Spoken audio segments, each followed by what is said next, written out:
ሰላም እንዴት ናችሁ? ሁል ጊዜ እንዲያምርብን የሚያደርጉ ቲፖችን የምናወራበት ቻናላችን ነው። ተመሳሳይ አይነት ጫማዎችን ሁሌ መግዛት የለብንም። ስለዚህ ቢያንስ ሊኖሩን የሚችሉ መሰረታዊ የሆኑ የጫማ አይነቶችን በዛሬው ቪዲዮ አነሳላችኋለሁ።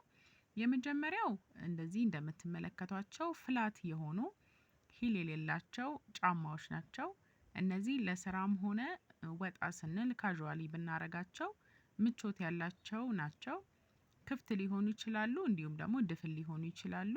ነገር ግን በጣም ውበት ያላቸው ጫማዎች ናቸው። ቀጥሎ ደግሞ ሂል ጫማዎች ናቸው። ሂል ጫማዎች እንደ ሁኔታው ረጅምም አጭርም እንደሚመቸን ማድረግ እንችላለን። ከዚህ ቀደም ሂል ጫማን እንዴት በቀላሉ ማድረግ እንደምንችል የቲፖችን ሰርቼላችኋለሁ። እሱን ቪዲዮ መለስ ብላችሁ ማየት ትችላላችሁ። ቀጥሎ ደግሞ የምናየው እነዚህ ሎፈር የምንላቸውን እንደ ፍላት የሚመስሉ ነገር ግን በእንደዚህ ስታይል የተሰሩ ጫማዎች ናቸው። በጣም ስታይሊሽ ናቸው። ከጅንስ ጋም ከቀሚስ ጋም ከማንኛውም አይነት ልብስ ጋር በጣም ያዘንጣሉ።